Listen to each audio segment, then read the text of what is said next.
Plus bas, sur les contreforts de Canderon, la rivière est alimentée par la source dite Fondoutuve. Celle-ci alimentait un moulin à parois, le moulin Paradou. Une grande roue actionnait des battoirs afin de broyer des tissus, du lin, du coton et bien d'autres. Après trempage et rinçage, la pâte à papier pouvait passer à la presse.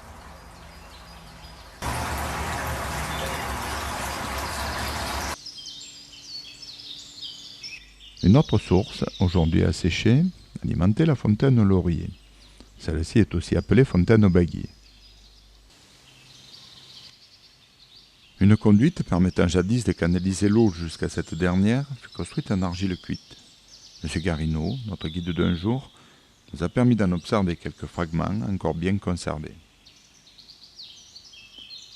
À proximité, le Codon Rocher abritait une vierge aujourd'hui conservée au musée de Brignoles. La fontaine fut restaurée dans les années 80.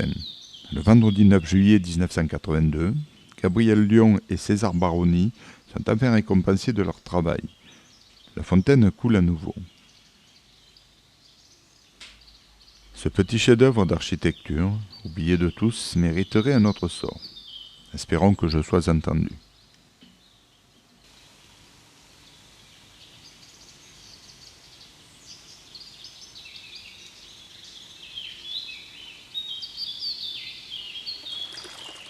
Jaillissant d'on ne sait où, une source vient non loin de là alimenter un pâtec.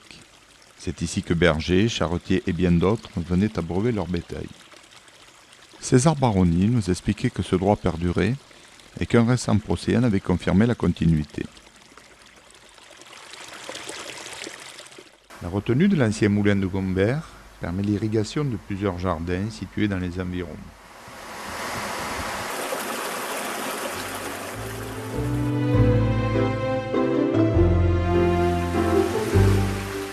C'est à partir d'une petite retenue, située 300 mètres en amont de la route de la Selle, qu'un petit canal prend naissance. Il dessert l'ancien moulin de Cumin avant de se déverser dans le canal du Plan.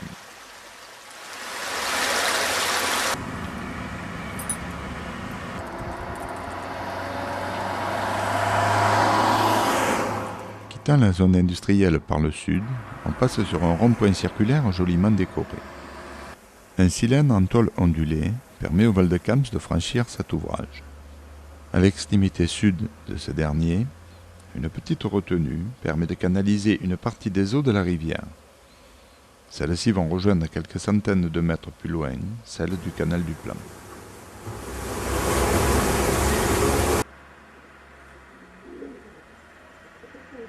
Le village de la Selle s'est développé vers le XVIIe siècle. Ce sont les agriculteurs qui cultivaient les terres voisines de l'abbaye qui s'installèrent à proximité de celle-ci après le départ des religieux.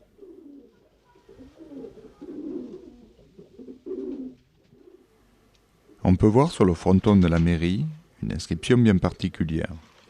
Voyez vous-même.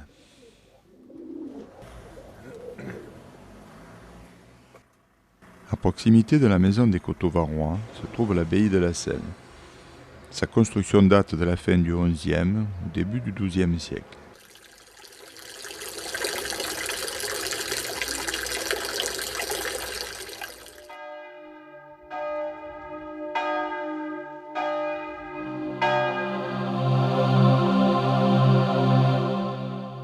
De style roman, l'ancienne chapelle du couvent, devenue église paroissiale, renferme de véritables richesses, parmi lesquelles ce Christ en bois, d'origine catalane, dont il est difficile de dater de façon précise la réalisation.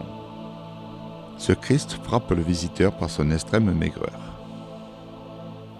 Face à lui, sur l'aile gauche de l'église, on peut admirer le tombeau de Garsande de Sabram, comtesse de Provence, grand-mère des 4 reines dont les plus connues sont Marguerite, épouse de Saint-Louis roi, et Béatrix elle-même grand-mère de Saint-Louis de Brignoles.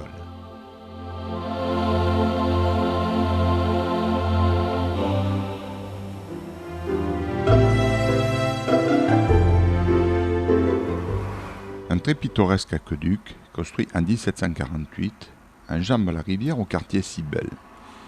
Les eaux du canal du Plan pourront grâce à lui franchir le Val-de-Camps et s'écouler paisiblement vers les quartiers est de la ville. La restauration de l'aqueduc a commencé en 2003, elle se poursuit en 2004. Le petit pont de pierre, situé quartier Cybèle, a été restauré en 2003. La création d'une nouvelle route, ainsi qu'un urbanisme galopant, provoque lors des fortes pluies une brusque montée des eaux. Pour éviter tout débordement, de nouveaux travaux sont en cours. L'arche de sécurité, située rive gauche, était bouchée, ce n'est plus le cas aujourd'hui.